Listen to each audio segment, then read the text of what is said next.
এমন জীবন তুমি করিবে গঠন, মরণে হাসিবে তুমি, কাঁদিবে ভুবন। আজ এই পংক্তিগুলো যেন হুবহু সত্য হয়ে উঠেছে। হাদি ভাই ওসমান হাদি হাসতে হাসতেই আমাদের মাঝ থেকে চলে গেলেন, কিন্তু তার সেই হাসির বিপরীতে আজ কাঁদছে পুরো দেশ। এমন কান্না শুধু একজন মানুষের জন্য নয়, এমন কান্না একটি স্বপ্নের জন্য, একটি সাহসী কণ্ঠের জন্য, একটি ব্যতিক্রমী মানুষের জন্য। হাদি ভাইয়ের সংবাদ শোনার পর গোটা জাতি যেন মুহূর্তের মধ্যে পাথর হয়ে গেছে। কেউ বিশ্বাস করতে পারছে না, কেউ মেনে নিতে পারছে না এইভাবে চলে যাওয়াটা। একবার ভেবে দেখুন, শেষ কবে কোন রাজনৈতিক নেতার জন্য পুরো দেশের মানুষ একসাথে আফসোস করেছে? দল মত পছন্দ অপছন্দ ভুলে গিয়ে কবে সবাই এক কণ্ঠে বলেছে আমরা একজন অমূল্য মানুষকে হারালাম? এই প্রশ্নের উত্তর খুঁজতে গেলে আজ ওসমান হাদির নামটাই সামনে আসে। এটাই সবচেয়ে বড় সত্য।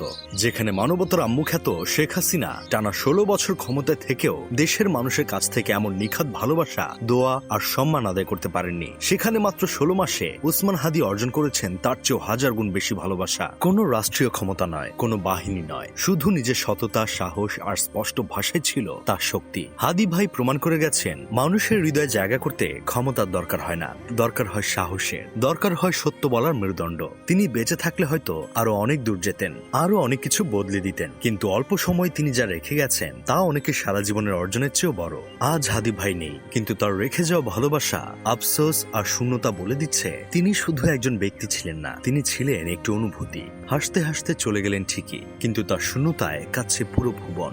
এখন আপনাদের মনে প্রশ্ন আসতে পারে, এত অল্প সময়ে হাদি কিভাবে এত জনপ্রিয়তা আর গ্রহণযোগ্যতা পেল? এর উত্তরটা খুব সহজ।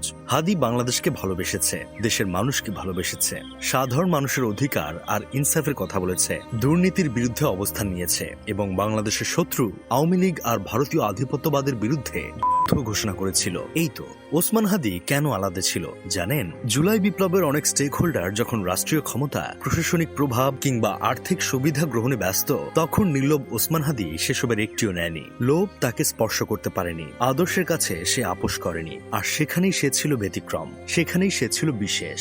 2027 সালের পাঠ্যপুস্তকে শরীফ ওসমান হাদির কর্মজীবন, রাজনৈতিক সংগ্রাম ও আত্মত্যাগের গল্প যুক্ত করা হোক। হাদিকে কাগজে কলমে বাঁচিয়ে রাখা হোক, যেন সে আমাদের মাঝেই বেঁচে থাকে। তার দেশপ্রেম, তার স্বপ্ন, তার চিন্তা ভাবনা প্রজন্মের পর প্রজন্মকে যেন সাহস আর প্রেরণা যোগায়। সত্যি কথা বলতে কি ভাই, শরীফ ওসমান হাদির মতো বিস্ময়কর ও বহুমাত্রিক প্রতিভার মানুষ আমার চোখে খুব কমই পড়েছে। তিনি আমাদের আবার মনে করিয়ে দিয়েছেন, জীবনের প্রকৃত সার্থকতা নিজের জন্য বাঁচায় নয়, বরং দেশ ও উম্মার জন্য কিছু করে যেতে পারায়। অর্থহীনভাবে 50 বছর বেঁচে থাকার চেয়ে প্রভাব রেখে 5 বছর বেঁচে থাকাই বেশি গৌরবের। হাদি ভাই ছিলেন সময়ের এক সাহসী।